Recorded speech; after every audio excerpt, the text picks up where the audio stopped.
O demônio e o faquir. Havia, nas montanhas de Elora, um faquir cujas virtudes e piedade eram citadas por toda a parte com admiração.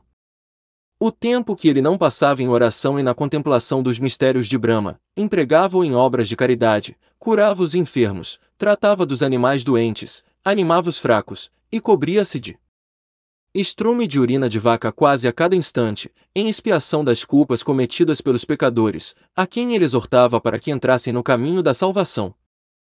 A força de ouvir gabar suas virtudes, a força de receber os testemunhos de admiração de todos aqueles que o aproximavam, este faquir, em lugar de considerar Brahma como a divina fonte donde todas as suas virtudes emanavam, deixou-se levar por um sentimento de orgulho, e julgou-se daí em diante incapaz de pecar, chegou mesmo a apetecer provas para sua virtude, a fim de triunfar delas. Eu vivo na solidão, dizia ele consigo, e não saio da minha gruta senão para ir fazer boas obras, a virtude é-me fácil. É necessário que eu mostre em que lutas posso entrar com o vício, sem ter que recear ser vencido nelas. Vou, pois, até a cidade vizinha e ali quero viver com os outros homens, sem perder nada, no meio deles, da minha temperança, da minha paciência, da minha caridade e do meu ardente culto para com Brahma. Com efeito, o faquir desceu da montanha e, logo que foi sabida a resolução que ele havia tomado de habitar no meio da população, todo o povo veio ao seu encontro com cestos cheios de frutos e ao som de 1000 instrumentos que retumbavam alegremente nos ares. O faquir recusou os donativos que se lhe apresentavam e retirou-se à casa, a mais pobre e a mais solitária da cidade, sem mesmo tocar em um só dos frutos que deixaram junto dele, resolvido, como estava, a sustentar-se, como até ali, de simples e grosseiros bolos de trigo mourisco. Enquanto comia este modesto alimento, veio-lhe uma ideia: se eu não conheço o gosto destes frutos, que virtude pode haver, da minha parte, em não comer deles? É necessário que eu prove um, a fim de que a lembrança do seu delicado gosto dê mais valor à minha abstinência.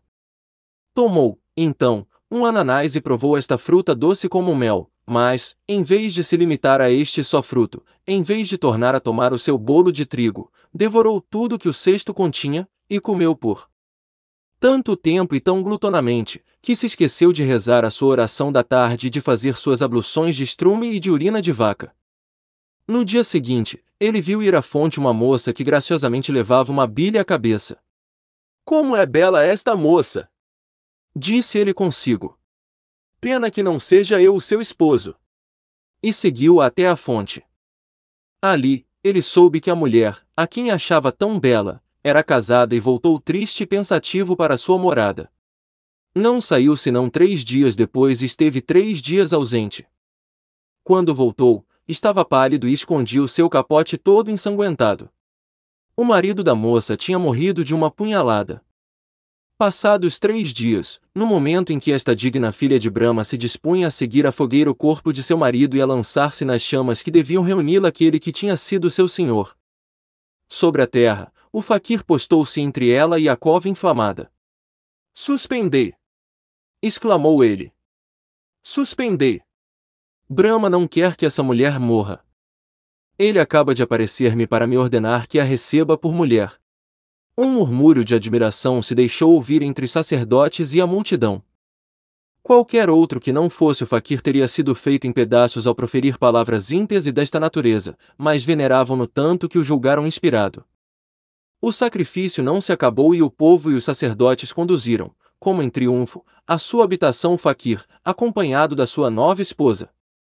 O faquir foi pai de muitos filhos. Pouco a pouco, o amor que ele havia concebido por sua mulher cedeu o lugar a um intenso aborrecimento da miséria, a desejos ambiciosos e a sede das riquezas e das grandezas.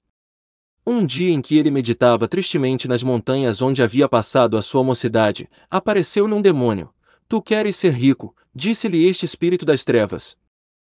"Eu vou dar-te os meios de o conseguires. Traze aqui o mais moço dos teus filhos, mete-o nesta gruta, deixa-o, aí, morrer de fome e vota a sua alma aos gênios que habitam estas montanhas.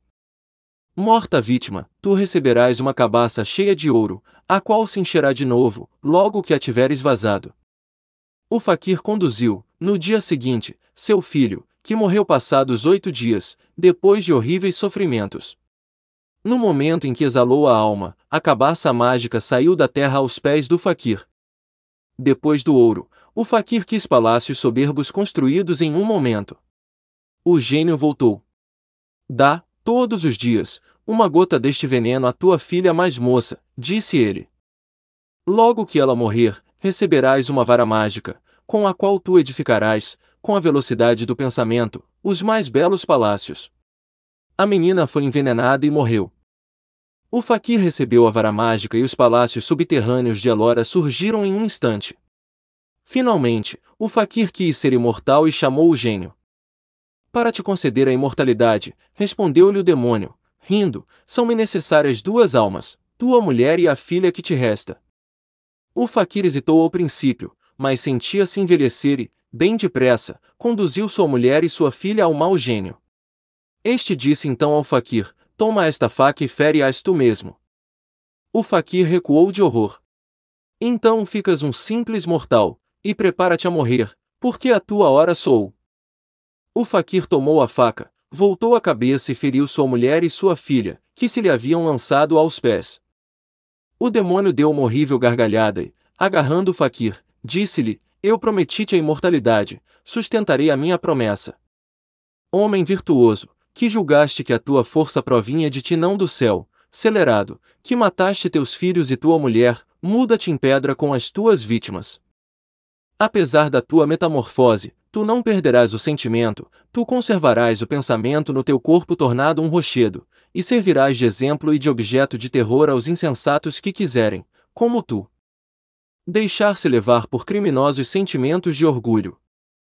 No mesmo instante, o faquir e as suas vítimas formaram o baixo-relevo fatal, chamado baixo-relevo do faquir, e uma profunda solidão reinou para sempre no palácio subterrâneo de Elora.